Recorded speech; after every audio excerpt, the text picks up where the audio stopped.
Do you want to know more about the scriptures that are used to attack lesbian relationships as well as gay male relationships? I'm Reverend Dr. Brent Hawks.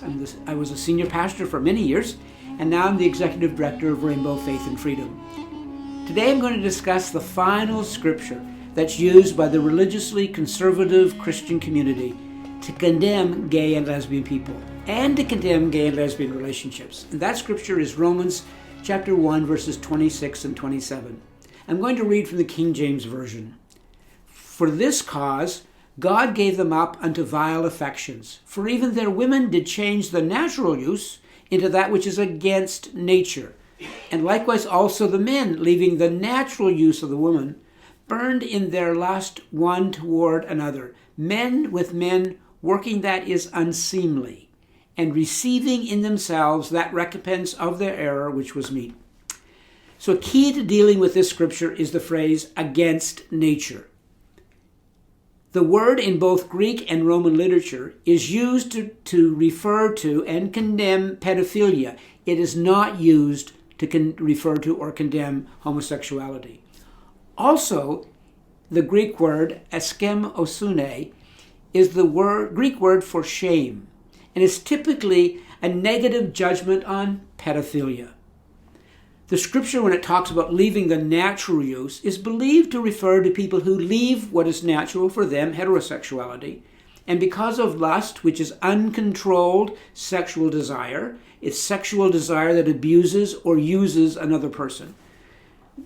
The people who leave their heterosexuality because of uncontrolled sexual desire, not because of love. It is not condemning respectful relationships. It's not condemning loving relationships. It seems clear that in Greco-Roman times, the model of homosexuality that was condemned was pedophilia, and not loving homosexual relationships. The homosexuality we know today is very different from the homosexuality that they knew in ancient times. So this is referring to people who do what is unnatural for them. In the same way, if I, as a gay person, because of lust, uncontrolled sexual desire, if I've left what is natural for me and committed sexual acts with the opposite sex, not because of love or respect, but because of some uncontrolled sexual desire, then that it would also be condemned. So in conclusion, to summarize this part and the last 10 parts of the video series before this, we're dealing here with the fact that in ancient times, people's understanding of homosexuality is very different from how we understand it today.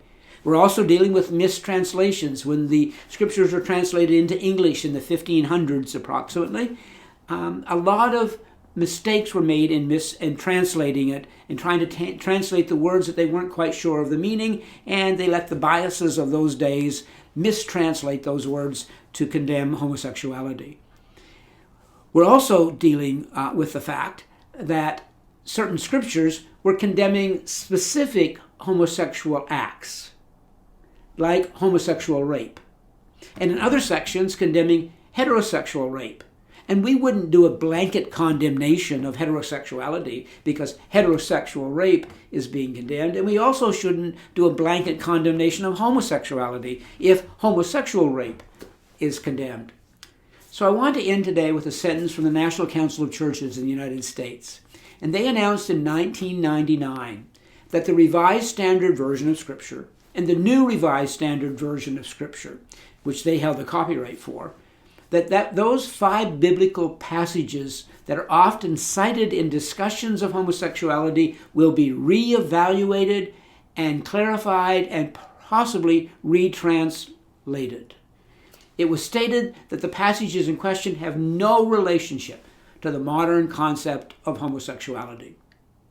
In the next and final video in this series, we're going to talk about words of encouragement. But before I leave the scriptures used against gay lesbian people, I want to address the creation story. Sometimes you hear right-wing folks say, God created Adam and Eve, not Adam and Steve. Well, my question is, if God didn't create Adam and Steve, who did? In the creation accounts, early humanity were told to go forth and multiply and fill the earth. And there are 2 creation stories mingled in together in the book of Genesis. One stresses procreation, but the other stresses companionship. Today we see sexuality as more than just procreation. Sexuality is a gift from God. For instance, elderly couples, where one might be childless, not able to have children because of their age. We would never condemn that elderly couple enjoying sexuality. In the case of couples where one cannot procreate, young couples, for instance, we would never condemn that couple for enjoying sexuality simply because they can't procreate. In the same way, the procreation argument should not be used against gay couples nor against lesbian couples. I believe that there's also good news in the Bible for us as gay and lesbian people. And next week, I'm going to deal with those positive scriptures specifically. So if you found today's video helpful, maybe you could like it, maybe you subscribe to it, maybe you could click the bell and get notification when new videos are posted. But feel free to pass these videos on to people, especially if they're struggling with their spirituality and their sexuality. Thank you.